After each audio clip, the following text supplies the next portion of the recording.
And my favorite, she is in the queue. So I'm going to bring her in properly. She is Mary Kay Cabot of Cleveland.com. She is the Browns beat reporter, Cleveland Plain Dealer. She is one of the nicest, sweetest people I've ever met. Mary Kay, first and foremost, man, thank you. I got to give you your flowers while we're here. When I first hosted on the radio, you was my first ever guest. I'll be in this game 4 years in July. When I first ever met you in the second pilot shooting of G Bush Barbershop, that's the first time like I had like a fan moment in this game. Oh. As a kid, I couldn't wait to read your material. I used to get the Plain Dealer. I used to take the sports page out, throw the rest of the paper in the trash every single morning. And so since I've been in this game, my podcast is Sports Life Culture. And this sports media culture, you're well respected. I thank you for so much for always showing up when you have time and just really being there for me whenever I got questions. So you're truly, truly appreciated. Oh, thank you so much. I wasn't expecting that. That's awesome.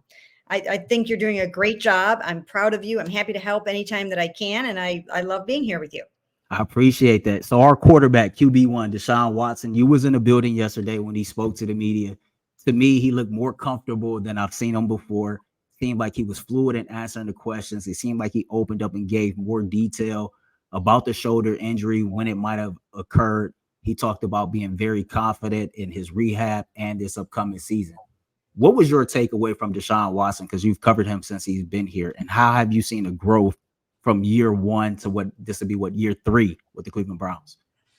Well, first of all, we just haven't had that many opportunities to talk to Deshaun, to get to know Deshaun, and to spend time with him at all, because he only played 6 games the first season and 6 games the second season. So it's still a learning curve for everybody involved in this whole process. But my takeaway yesterday, my biggest takeaway, was the fact that he readily admitted, and I pressed him on this over and over. I don't know if you actually heard the press conference and got a chance to hear who was asking the questions or whatever, but I kind of tried to get to the bottom of it when he said, yes, my surgeon mentioned that he was amazed I was able to actually also play in the Cardinals game too. And I was like, whoa, wait a minute, Cardinals game. So that led me down the road of asking him, do you think that you could have fractured the shoulder all the way back to week 3 when you took that big hit against the Titans? And he said, possibly. And if there was some kind of barely perceptible or not detectable hairline fracture or some kind of damage in there, it seems to inform or explain everything that happens afterwards. We don't know for sure if that's how it went down, but the fact that it's possible, I think, is significant. Yeah, definitely do. And I think that says a lot about him, his toughness and his will to win. You know, I watch his QB Unplugged podcast quite often. And the episode with him and David Njoku, David kind of spoke to, 98% of the time, we don't know what's going on with these players. And so when they, log on to social media like the rest of us humans do, and they see some of the things that's said about them, I think you can get a better understanding of how that can touch them or trigger them emotionally. And, for the people who question, his toughness or if he really wanted to play, I think when you pressed him on that question in the way that you pressed him about it, to me, it gave me more insight. Like, okay, this dude is really, really committed to winning football games. Yeah, that's part of it. He definitely is committed to it. But I think it also helps explain why he was never himself after week 3. I think it helps explain, okay, why did you think that you were going to be able to go out in that Baltimore game? And he absolutely told me on Friday, I am playing in this game. And then he goes out on Sunday and he's not able to throw the football. And he had to just shut himself down. And he's not someone that would do that unless he absolutely had to. And then they take him out for the next week, try to throw him back in there in Indianapolis against the Colts, and he still doesn't have it.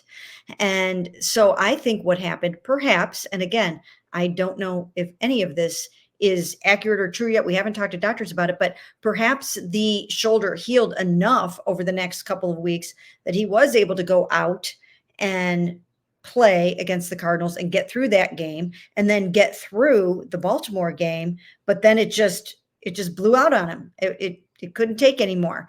And the glenoid displaced and the labrum was kind of, like you said, hanging off the bone. So it does seem to me that these two injuries were somehow related. We don't know the full story yet, but it makes more sense to me if that's the case. Yeah, I definitely agree with that. And going back over that timeline is just thinking, game in and game out. Just some of the pass attempts that he was electing to make versus some of the things that was open further downfield. I think just tying it all back together makes a lot of sense. Kevin Stefanski spoke to the media and he talked about him and Ken Dorsey getting together and making the decision that this offense needs to be more of an attacking offense. And I think, Mary Kay, we heard, some of the same sentiments last year, how the Browns offense will be more downfield and more of an attacking offense. I know it's early and we don't have much information, but what type of attacking offense that will we see this year that will be a huge difference from last year? Well, they've always been an aggressive offense. They've always taken their shots downfield. That has been a hallmark of the Kevin Stefanski offense since the day that he showed up. They're going to take those big shots. They'll continue to do that. And now they've got the horses and the personnel to be able to do that. You're going to be able to do that with Jerry Jeudy as well as Amari Cooper and David Njoku, who you've done it with before. You'll be able to try some different things now with Elijah Moore. I think you'll see three receiver sets. Deshaun alluded to more of a spread type of an offense. So I think you can expect to see some of those college concepts and some of the things that he excelled in at Clemson up here on this level. You can do anything with him if he's healthy, and he's got all of the talent around him to be able to run any scheme or attempt any pass. I'm looking forward to seeing it. I'm looking forward just to seeing guys like Elijah Moore kind of get his potential, untapped and taken to the next level in this offense. Mary Kay, the new NFL rules when it comes to special teams. I told Tyvis Powell that I believe that the special teams unit is going to make a comeback. I think it's going to be a unit that's going to have a major impact on the outcome of games this year. And it seems like that Andrew Berry was specific in making sure that Bubba Ventrone got a lot of weapons for that unit. Do you foresee the special teams unit having a bigger impact on games, not just for the Cleveland Browns, but across the NFL?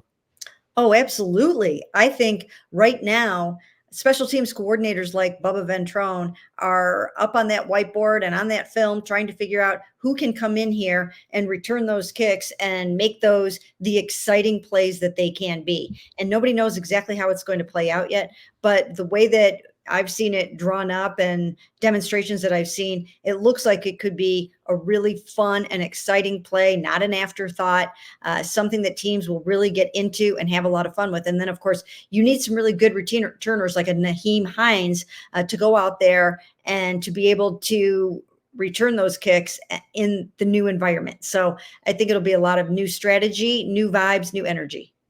So, when it comes to the NFL draft, I got to be totally honest with you. I'm really not, kind of vetted in, all the different draft prospects like I was in years past, even before I was a professional, when I was just a fan watching the draft, and I talked to a lot of my colleagues, and I'm the one from Cleveland, and they will ask, well, why isn't there much excitement around the Cleveland Browns in the draft? And of course, the obvious answer is we don't have a number one pick or first round pick. But tell me what you think of this. I think the other part of it is the Cleveland Browns are just a good football team. We have a competent roster. We have a quality roster, one of the best in the NFL.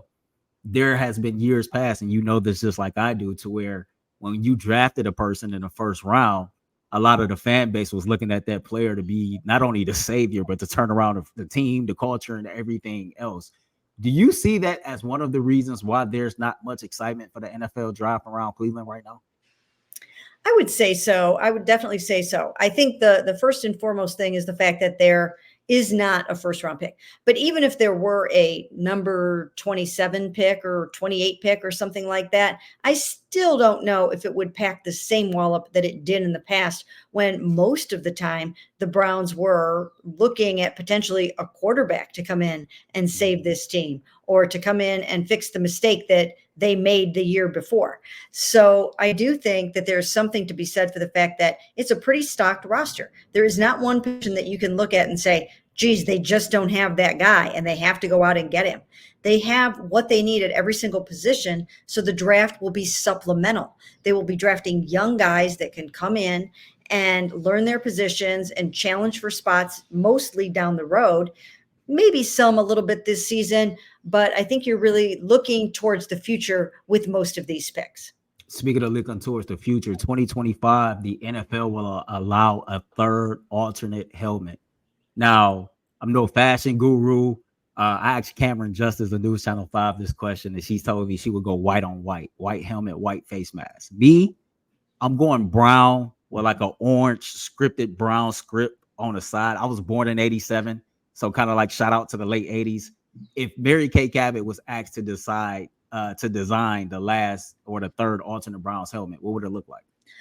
Wow, that's a great question. I've never really put too much thought into the whole uniform, helmet, face mask thing.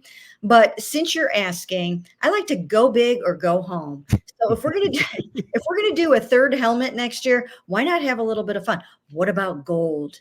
Gold. I think gold would look lovely with the orange or the brown, or white and orange, or brown and orange. So I would go gold with maybe a gold face mask, maybe still the white face mask, but let's go gold and bring some shine to this team.